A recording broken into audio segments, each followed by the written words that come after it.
شيء. البخاري أحاديثه كذب في أكثر من مورد، وأنه لا يوجد منافقين إلى ما سمعت. ما ردك؟ الحمد لله، وأصلي وأسلم على رسول الله نبينا محمد وعلى آل بيته الطيبين وصحابته الميامين وعلى زوجاته أمهات المؤمنين ومن سار على نهجهم وسلم تسليما كثيرا. أحييك حاج وعد، حياك الله أبو عاشر، وأحيي الضيوف جميعا، وأقول لكم السلام عليكم ورحمة الله وبركاته. عليكم السلام ورحمة الله وبركاته. إذا كان البخاري كاذبا فأقول يموت ذو إن الحياة رخيصة. من اتهم البخاري بالكذب فهو إما ضال أو منحرف أو جاهل. من اتهم البخاري بالكذب فهو إما ضال أو منحرف أو جاهل. حيا الله السيد ميثم. حياكم الله حجينا العزيز. حيا الله شيخ أحمد. السلام عليكم. النبي عليه الصلاة والسلام مات مسموما في البخاري. لا تعارض أن الله يعصم نبيه. يعني أبو عاش أنت بس قبل هذه اللطيفة أنه تقول أنت تتمنى تحت القبر ولا حديث واحد في البخاري ضعيف. هذه الصورة. نعم. كمل أبو عاشر. من قال أن البخاري يكذب أو أن ما في البخاري ضعيف، أقول يا موت ذو إن الحياة رخيصة. لأن هؤلاء الجهل، أنا أسميهم جهل ضالين منحرفين، إذا طعنوا في البخاري طعنوا في رسول الله صلى الله عليه وسلم، وإذا طعنوا في البخاري طعنوا في دين الله، وإذا طعنوا في البخاري طعنوا في صحابة رسول الله صلى الله عليه وسلم، وإذا طعنوا في البخاري طعنوا في الله عز وجل. الله أكبر. ونعوذ بالله منه. الله. نعم. أعوذ بالله. لحظة، لا تركه. طعن في صحيح البخاري طعن في الله عز وجل، لأن هذا البخاري تقبلته الأمة بالقبول، كما قال الإمام النووي رحمة الله عليه: اتفقت الأمة على أن صحيح البخاري أصح الكتب بعد كتابه. لا، ليش الدارقطني ضعف من البخاري والألباني ضعف من البخاري وعلماء؟ كمل خلينا نشوف النتيجة. تفضل شيخ. وكذلك ابن كثير رحمة الله عليه يقول: أجمعت الأمة على أن صحيح البخاري أصح الكتب بعد كتاب الله. وأنا أقول لو أن رجلا أقسم أو حلف على طلاق زوجته أن كل ما في البخاري صحيح لم تطلق زوجته. لو حلف يقول إن زوجتي طالق، أن كل ما في البخاري صحيح، نقول زوجته لا تطلق، لأن البخاري كله صحيح. أيضا ابن تيمية رحمة الله عليه، الإمام المحقق، إمام المحققين والمحقق الأول، وعجزت الأمة أن تلد مثل ابن تيمية في التحقيق، يقول: ما تحت أديم السماء أصح من البخاري. ويأتي هؤلاء الجهل في القرن العشرين وينتقدون سيدهم البخاري وينتقدون الصحيح، لأن البخاري أكبر من عقولهم وأكبر من مداركهم وأكبر من مفاهيمهم. أنا أسميهم السفهاء، والله يقول عنهم: ولا تؤتوا السفهاء أموالكم. السفيه لا يرد عليه ولا يتكلم معه ولا يتحدث معه، فإن السفيه يركن على جنب.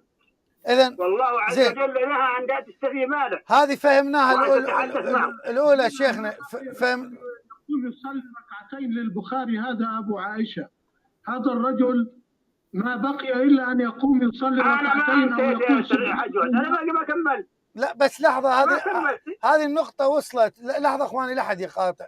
هذه نقطة البخاري. عندك البخاري يعني اللي يقول أخواني إنه البخاري في حديث واحد ضعيف ويقسم على طلاق زوجته فالنسوان راحا طالق. المهم هذه فهمناها. حجوات ثواني فقط على إذنك. أي تفضل شيخنا. أبو عائشة صديقي وعزيزي وأنا أمون عليه كثير. أبو عائشة تسمعني؟ تفضل يا شيخ أحمد، تفضل. فقط يعني نصف دقيقة. حديث أو خبر القردة التي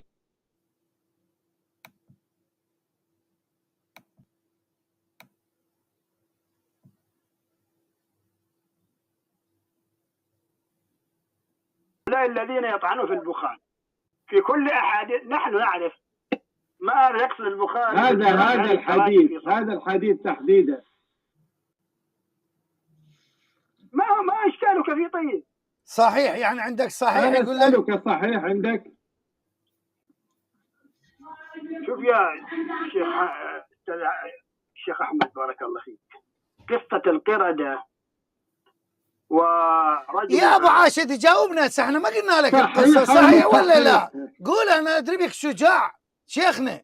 يا أخي نعم في البخاري صحيح، بس أنا أقول ما هو إشكالك فيها؟ خلاص يقول لك صحيح شيخنا، تفضل. صحيح أبا عائشة. الآن إخواني دقيقة أمام الكل، الآن سنثبت فعلا شجاعة أبو عائشة. قل زوجتي علي طالق، يكن الخبر خبر القردة التي زنت فرجمتها القردة صحيحا. السلام عليكم. أنا أقولها. يعني أكمل، خلي يكمل أخونا فارس، خلي يكمل الأخ الشيخ أبو عاشر. تفضل شيخنا. أولا نحن لما نقول أن كل ما في صحيح البخاري صحيح، وأن من أقسم وحلف على طلاق زوجته فجلس لا تطلق. حتى هذه القصة، قصة زنا القردة ورميها، لأنكم للأسف تنظرون من عين ضيقة، لأن البخاري وصحيحه أقض مضاجعكم، سني وشيعي على حد سواء.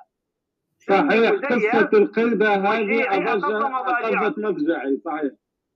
فنحن نقول كما قال القرطبي رحمة الله عليه: إن صحت هذه الرواية فإنما أخرجها البخاري دلالة على أن عمرو بن ميمون قد أدرك الجاهلية ولم يبالي بظنه الذي ظنه في الجاهلية.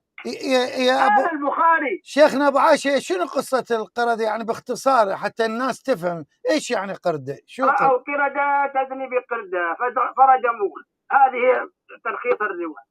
مين اللي رجمها؟ البخاري. مين اللي رجمها؟ أوردها في صح، رماها القردة رموها. يعني القردة عندهم عقد زواج، يعني شلون رجموها؟ يا أخي نحن نتكلم دقيقة، نحن نقول لكم لا أنا مو حتى أفهم. شيخ ممكن أتكلم أبو عائشة؟ ممكن أتكلم يا أخونا لحظة، تعطينا مجال خلينا نفتهم. صارت القردة عندهم عقد زواج وتوقيع خلينا نفهم شنو القضية، المشاهد يريد يفهم. أخونا أبو عائشة، يعني أنا أريد كمستمع الآن ما أعرف شو القردة، شو قردة من زوجة قرد ورجموها، شو القضية حتى نفهم شنو القضية.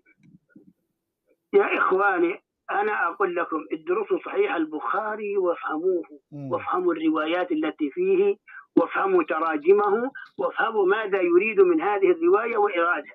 طب ليش رجموها؟ يا أخي لحظة يا حج وعد، أنا ما أعرف من رجم القردة ما رجم القردة، أنا عليه لماذا وردها البخاري. هو يسأل لماذا وردها البخاري، وأنا قلت لك أي رجل يحلف على طلاق زوجته أن البخاري كله صحيح لا تطلق زوجته، لا تطلق زوجته، لأن كل ما في البخاري صحيح من الدفة إلى الدفة. يعني يأتي من يأتي ويريد أن ينقض إجماع العلماء واتفاقهم، ما يفعل ذلك إلا جاهل أو ضال أو منحرف. طيب شيخ أحمد تفضل يقول لك صحيح. ولا يبقى من السنة شيء ولا يبقى من الحديث شيء. أبو عائشة أبقى يا شيخ. النبي عليه الصلاة والسلام ماذا يقول؟ لا تجتمع أمتي على ضلالة، فعلم أن اجتماعهم على نص صحيح البخاري صحيح هو من الدين. يا أبو أنت أبو عائشة الله يرضى عليك، أنت قبل شوي قلت الأمة اجتمعت على رجم القردة، أنت قلت قردة، هي الاجتماعات شنو فائدتها؟ يعني قردة اجتمعوا. تفضل شيخنا، تفضل شيخ عبد أستاذي أنا لم يكن سؤالي، أنا سؤالي يعني وقت مستقطع لبيان ما يوجد في البخاري. أنا لم يكن سؤالي لماذا أورد البخاري هذا الخبر، هناك واقعة حصلت في الخارج صحيحة أو لا. قردة زنت مع قرد، سؤال منطقي. قردة عندهم مأذون شرعي وعندهم عقد نكاح وعندهم حفل زواج، هذا السؤال. بما أنك تعتقد أن كل ما في البخاري صحيح وأجمعت الأمة عليه، وأن الإنسان إذا حلف بالطلاق لا تطلق زوجته، احلف لنا على هذه الرواية ببساطة أنه في الجاهلية حصلت هذه القضية. أنا أحلف على أن كل ما في البخاري حتى من ضمنها كل ما في البخاري، كل الأحاديث حتى هذا اللي فيها كله بدون أي تعيين، كل الأحاديث التي في البخاري ومن ضمنها الحديث هذا الذي رقمه، أنا سأعطيك رقم الحديث الذي رقمه بارك الله فيه 3849، أيضا من ضمن الأحاديث التي أوردها البخاري في صحيحه، هي صحيحة، انتهى الموضوع. طيب شو صريح يعني حجي ابو مصطفى، اريد رجل شجاع يباهلني مباهله الان على صحه او عدم صحه كل ما في البخاري. اريد مباهله بهلاك المال والاهل.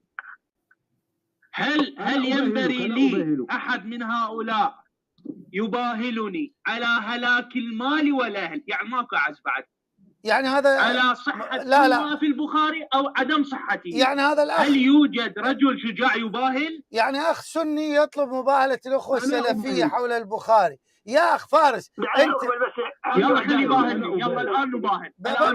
لحظة فارس أنت من ضمن الذين يقولون أن البخاري كله صحيح بما فيه قرد يزنو ويقرد ويرجموه وما أعرف إيش، كله صحيح؟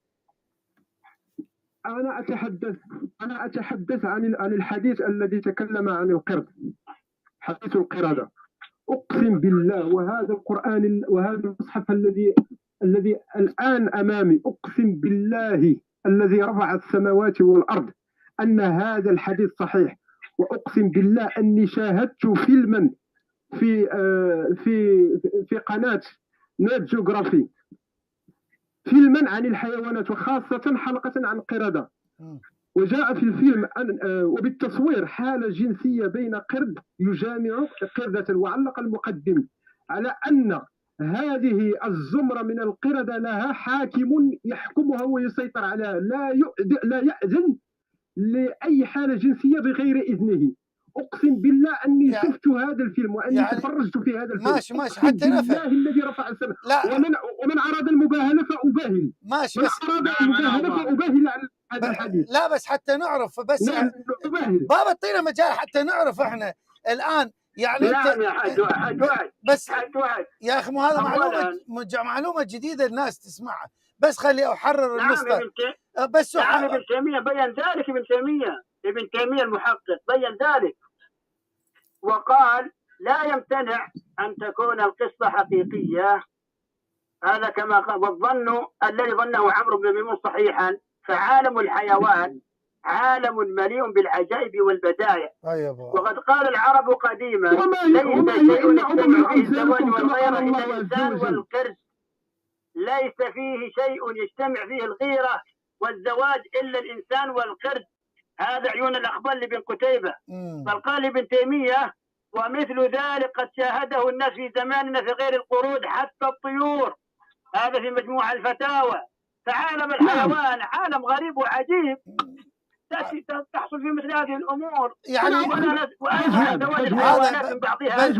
بس خلي جاوبك علي، اصبر خلي جاوبك علي. يعني أنت أخونا فارس الآن، هذا الفيلم اللي شفته أنت الآن، انه هذا الرجل هو زعيم. اقسم بالله اني شاهدته.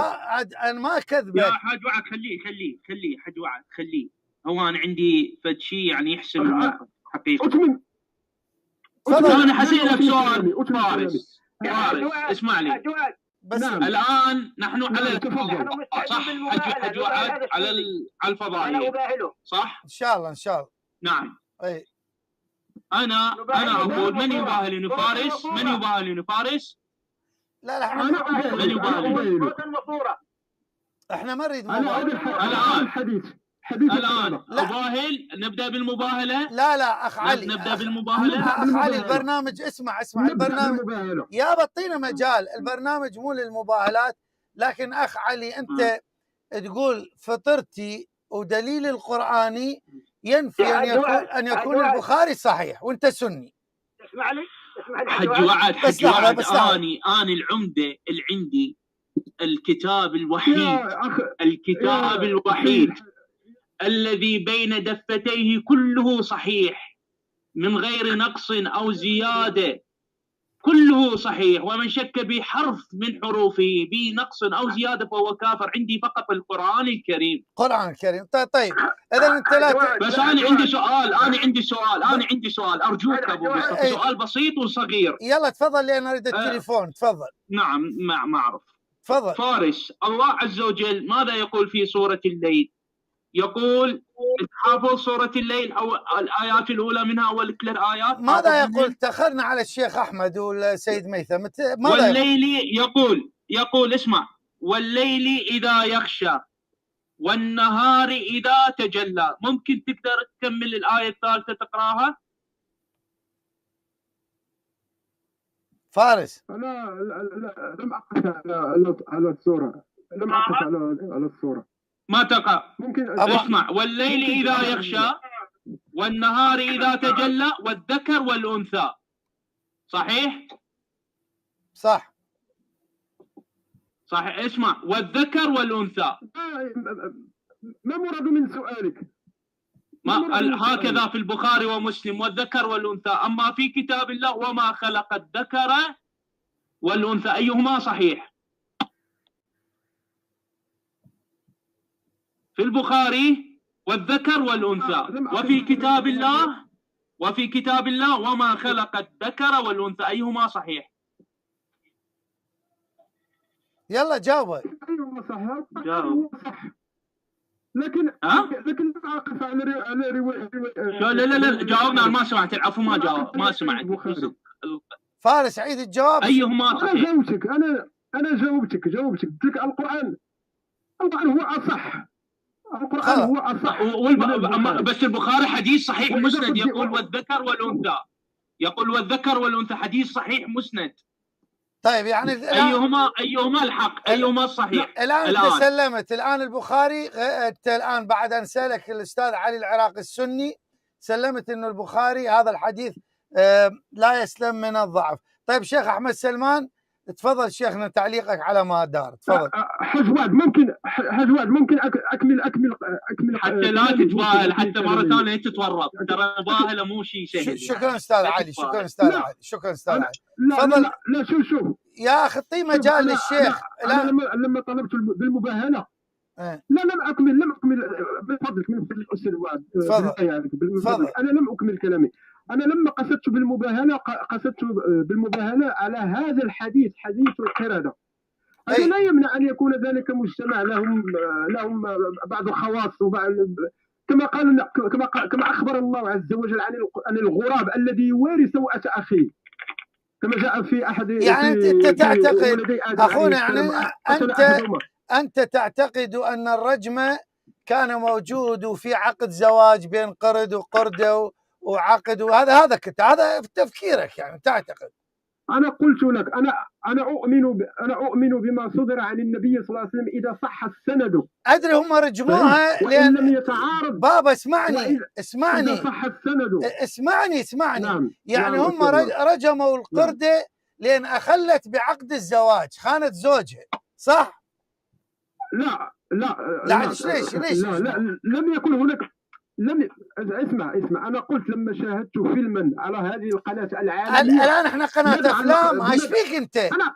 احنا نتكلم على حديث في مسلم يقول قردة. هذا داخل في إعجاز. شنو الإعجاز؟ معلق المعلق. بابا اثنين، اسمع قردة وقرد. اسمع قردة وقرد. لا شنو كان متزوجين عندهم عقد. لحظة خلينا تشوف الشيخ. لحظة تفضل شيخنا. تفضل. طبعا وإن كانت القضية جزئية ولكنها تحكي مصيبة حلت بهذه الأمة. يعني أن يستقتل الإنسان للدفاع عن كتاب بحيث يجعل من الطعن فيه طعنا في الله جل جلاله. والكلام الذي قاله أبو عائشة خطير جدا. الآن المسألة تجاوزنا أن الطعن في الصحابة طعن في الإسلام وأن الطعن في العلاه. أصبح الطعن في كتاب يعني الطعن في الإسلام والطعن في الله. إن لم يكن هذا غلوا فما هو الغلو؟ يعني إن لم يكن الغلو أني إذا طعنت في كتاب طعنت في الله، فما هو الغلو؟ ثم يأتي شخص ويقول أنتم غاليتم في أهل البيت. الآن أصبح من يطعن في هذا الكتاب منافق وكافر. وعلى كل حال أنا حجي وعد أعذرني، نريد أن نرجع إلى أصل البحث. فضل. القرآن فيه آلاف الآيات في المنافقين.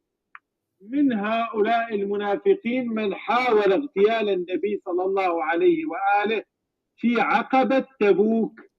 نريد شخص يتطوع ويعرفنا بهؤلاء المنافقين، وماذا أين ذهبوا أو ماذا جرى لهم بعد وفاة النبي صلى الله عليه وآله. هذا هو السؤال، لأن وجود النفاق ووجود هذه الفئة المستعدة للانقضاض. شيخنا طرحت أكثر من سؤال. السؤال الأول: لماذا طرح القرآن احتمال القتل، قتل النبي صلى الله عليه وآله، وكذلك الانقلاب إذا لم يكن له الانقلاب إذا لم يكن له وجود خارجي؟ السؤال الثاني: وجود المنافقين أين هم؟ أين ذهبوا؟ على أنه القرآن يؤكد أن سورا من القرآن الكريم نزلت. أرجو من الأخوة المتصلين أن يجيبوا عن هذين السؤالين. راح أتيح المجال شيخنا، أقدم الأخ الفقير إلى ربي. تفضل أخونا الفقير إلى ربي. السلام عليكم، كيف حالكم؟ الله يبارك فيكم. عليكم السلام ورحمة الله وبركاته. تفضل. جميل. أرجو يعني كما أنا كنت يعني رأيتكم سمعا، أرجو أن تسمعوني كما سمعت أنا. تفضل. نعم. الأخ يقول يتكلم عن مسألة القردة. أولا تحملوني حتى أنقل لكم كلام العلماء حتى يتنور العقل قليلا. هذه القصة رواها الإمام البخاري، رقم الحديث 3849 عن عمرو بن ميمون قال: رأيت في الجاهلية قردة اجتمع عليها قردة قد زنت فرجموها فرجمتها معهم. قال ابن حجر رحمه الله في فتح الباري الجزء السابع صفحة 160: هذه الرواية كما هو ظاهر ليست من كلام النبي صلى الله عليه وسلم ولا كلام أحد من أصحابه رضي الله عنهم، وإنما رواه البخاري رحمه الله حكاية عما شاهده. هنا الشاهد تابع: عما شاهده عمرو بن ميمون وهو الأودي أبو عبد الله الكوفي، توفي سنة 74 للهجرة. أدرك الجاهلية والنبوة وأسلم، ولكنه لم يرى النبي صلى الله عليه وسلم، لذلك لم يعده العلماء من الصحابة، وإنما من المخضرمين من كبار التابعين. قال ابن قتيبة الدينوري رحمه الله: قالوا يعني المستهزئين بالسنة الطاعنين يعني عليها. أنت تقول إنه الحديث ضعيف ولا إيش؟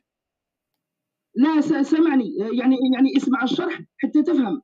اسمع الشرح. أنا بقى أرجو أن تسمع الشرح. شوف أخونا قبل أنه حتى أفهم بس أريد أشوف أنت رأيك. أنا راح أتركك تكمل. نعم. بس حتى نفهم. نعم. بابا حتى نفهم أنت من أي طرف. اسمع أنا تركك تكمل، سأسكت، لكن أريد أفهم. نعم. أنت من الطرف اللي مؤيد للحديث ولا اللي رافض؟ الحديث صحيح، لكنه ليس حكم شرعي، وإنما حكاية عن شخص قد فهم شيئا ما، يعني وهذا الذي أردت، يعني هذا يعني أنا لم أتكلم، يعني الحديث صحيح، يعني هذا الخبر هذا الأثر صحيح. نعم، لكن الشرح عن أهل السنة لابد حتى تكونوا منصفين، أن يعني كما أخذتم الحديث خذوا الشرح حتى تكونوا منصفين. لا ما ناخذ الشرح. لا، الشرح خليه لك. تدري ليش؟ لأن هذا الشرح من رؤوس الرجال. بعد ابن حجر جاء بعد 700 سنة، قال النووي 650 سنة، قال النووي. أدري شنو النووي 600 سنة شلون عرف هو كان معهم؟ يعني أنت الآن هذه الحكاية، اسمعني بس خلي أفهم. هذه الحكاية تقبلها أنه هنالك قردة وواحد يرجم الآخر وما أعرف إيش وكذا ويزنون ورجم وما أعرف إيش، تقبلها؟ أنت قابل بهذه القضية؟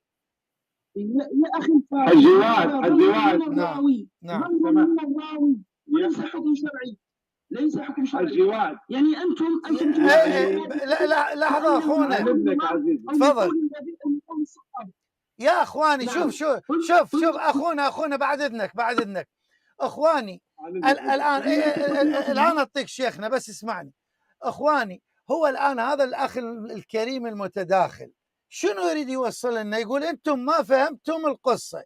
يعني انت تريد، انت مع القصه انه اخواني. بالمناسبه ابن حجر عندما يشرح القصه يقول الاتي اخواني، يقول ان قرده هي وزوجها، والقرده كانت نايمه مع زوجها، فماذا فعلت القردة؟ سلت يدها سلا خفيفا وزوجها نايم. هاي القردة سلت يدها سلا خفيفا ثم تركته نائم وحده، وذهبت إلى يعني صاحبها، يعني البوي فريند تبعها، ذهبت إلى صاحبها وفعلت ما فعلت.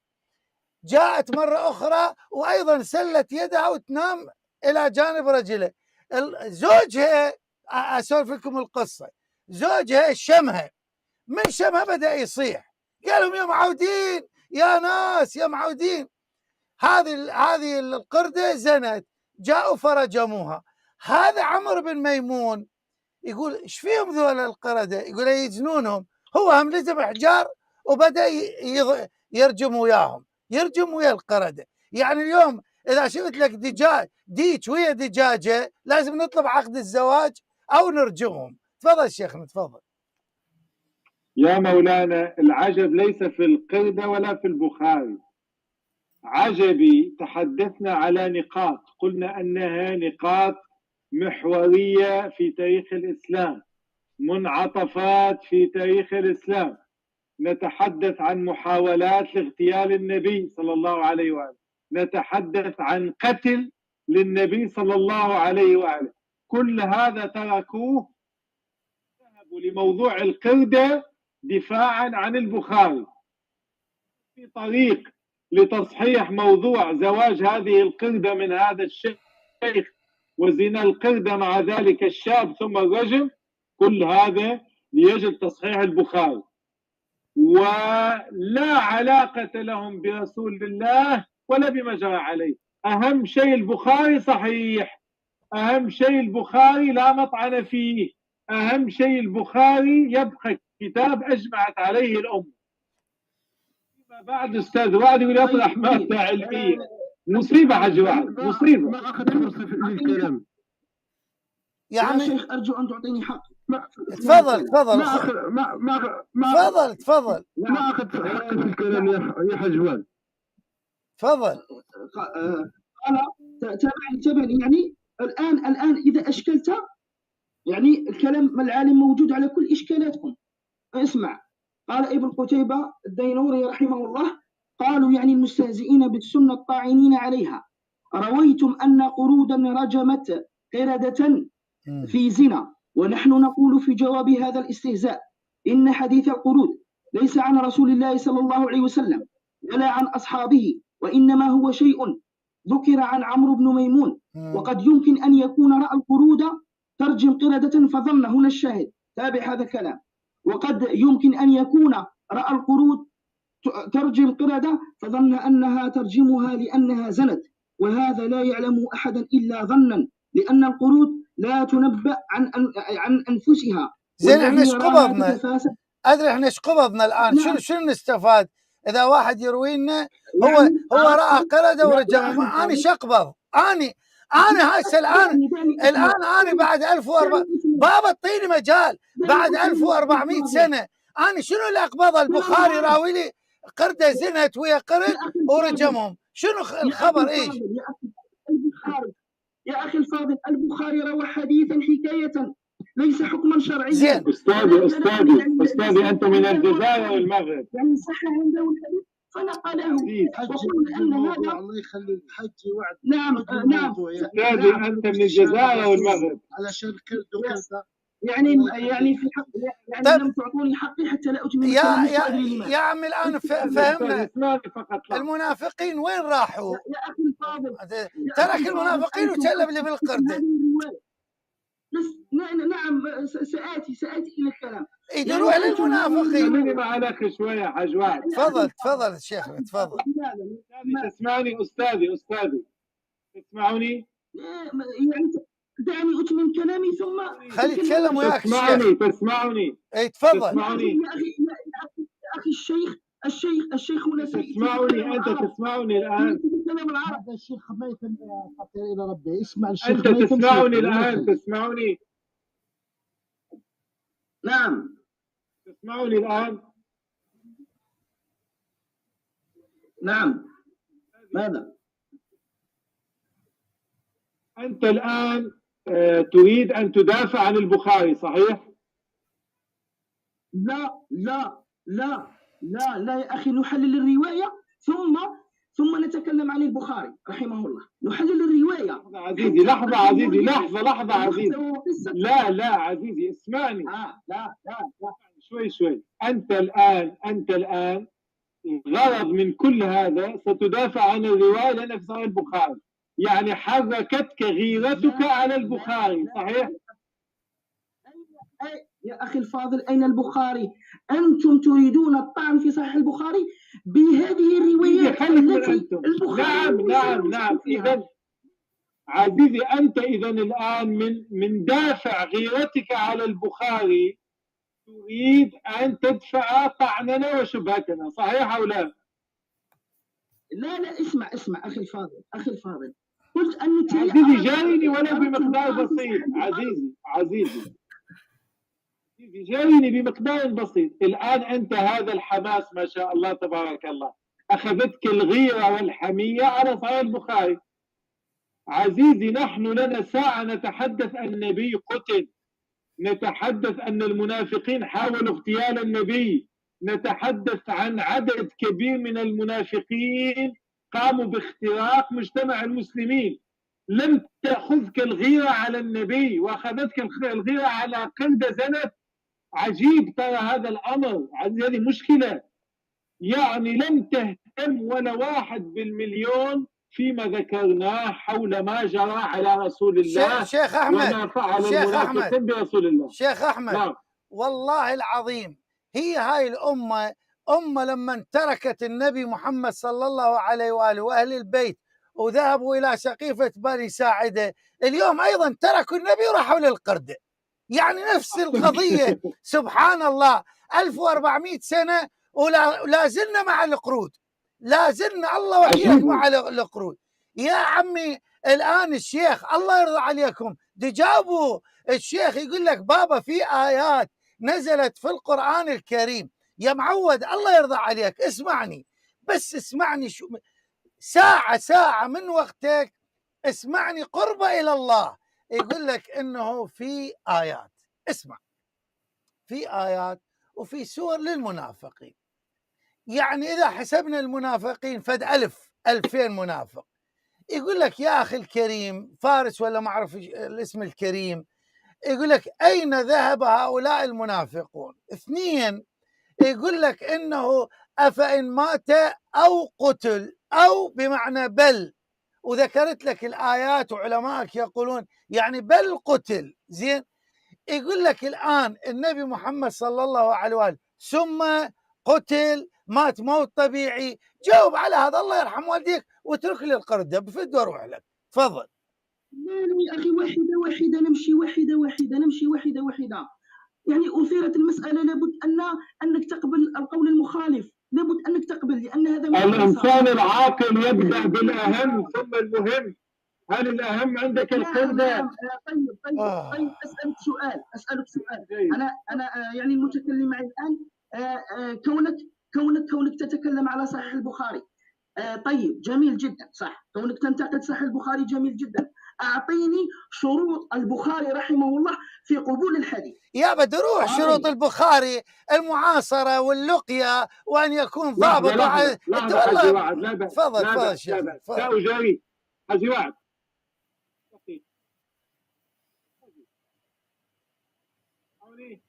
نسمعك شيخ. جميل. أولا البخاري لم يذكر شروطا أصلا، وإنما بعض الشروط نقلها غيره عنه، وبعض الشروط استنبطها بعضه من حديثه، وإلا هو لم يصرح بشروطه البتة. أجبتك أو لا؟ جاوبتك عزيزي؟ شرطين. ما معنى بعض الشروط؟ لم تجب على شروط البخاري. المشكلة أنك تنتقد على شيء وأنت لا تعرف.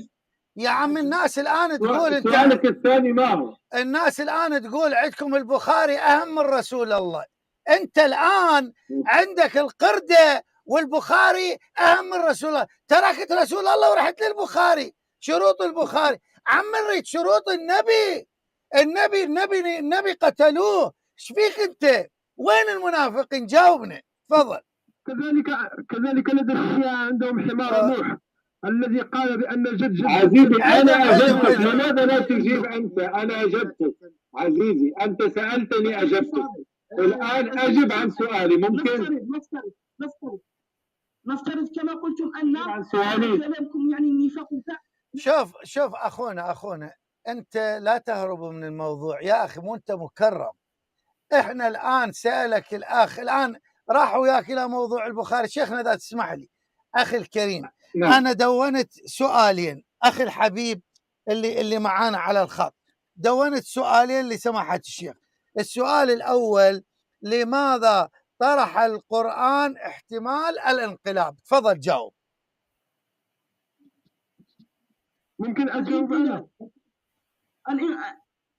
الانقلاب هذا تحذير للصحابة رضي الله عنهم، تحذير للصحابة رضي الله عنهم. هو مو راضي عنهم ليش؟ هذا من باب التحذير وليس. لا لحظة يعني أزيدك شيئا يا شيخ. أرجو أن تسمح. أرجو أن تسمح لي. لحظة بس اسمح لي ثواني خلينا ناخذ ونعطي. الله مو اسمع الله مو علم ما في قلوبهم وانزل السكينة عليهم. ليش يحذرهم؟ تفضل شيخنا. نعم كما حذرنا نحن من الزنا. انت مثل الصحابي. انت مثل الصحابي. انا اجاوب لحظة مو انت تقول كل وعد الله الحسنى كلهم بالجنة. انا مثل الصحابي. تفضل شيخنا تفضل. جيد أخي، أنت سألتني وأنا أجبتك مباشرة. سألتني شروط البخاري جبت. الآن أنا أسألك سؤال أريد جواب مباشر، وإذا لم يكن عندك جواب فلا مانع عندي، يعني ممكن أن نؤجل الجواب إلى وقت آخر.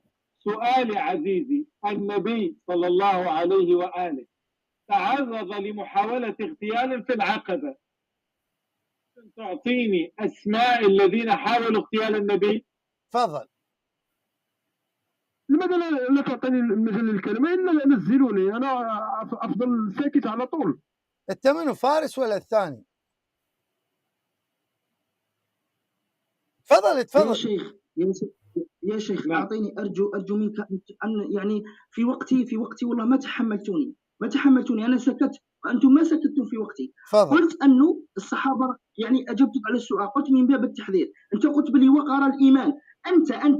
أنت تقول أنا من شيعة علي، وأنا يعني وشيعة علي مؤمنين. لماذا الله عز وجل نهاكم عن الزنا؟ لماذا نهاكم عن الزنا؟ لماذا نهاكم عن الاقترام من مال اليتيم؟ لأنه حكم لأنه الله تبارك وتعالى شرع علينا، قال: فمن ما كان مؤمنا كمن كان فاسقا لا يستوون، والمؤمن ما يزني. يلا جاوبتك. الآن جاوب الشيخ. لكن حذر المؤمنين يا أخي الخير. عزيزي سألتك على سؤال، إذا ممكن تجيبني عليه. أقلب عليك السؤال. ما يجاوب. يا أخي والله تعبتوني، ما تركتوني أتكلم. ما تركتوني أتكلم، لست أدري لماذا. يعني والله تعبتوني كل في وقتي. صاحب البث محترم جدا ويسمع لي طرح لي السؤال، أجبته وقلت من باب التحذير. ثم أردت عليه تحذير المؤمنين من الاقتراب من الحدود الأخرى.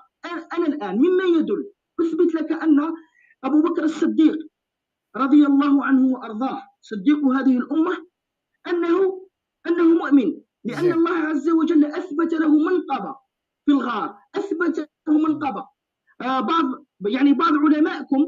بعض علمائكم ماذا قالوا؟ قالوا لو كانت هذه المنقبة هذه انتهينا من منقبة. اي خلص بس ارتاح. اسمعني ارتاح ابو بكر مؤمن ومنقبة بالغار وما اعرف ايش ومؤمن، انتهينا من هذا. سؤال الشيخ، اعطينا اسماء الذين حاولوا قتل النبي صلى الله عليه واله في العقبة، تفضل. العقبة؟ اي نعم، غير الصحابة لا يهمني غير الصحابة المعتبرين لا يهمني. لا هذول فضائيين أصحاب الرسول صلى الله عليه وآله، ومذكور في البخاري من هم بالتلميح وليس بالتصريح، فممكن تروح مباشرة ديننا لا يذكر بالتلميح.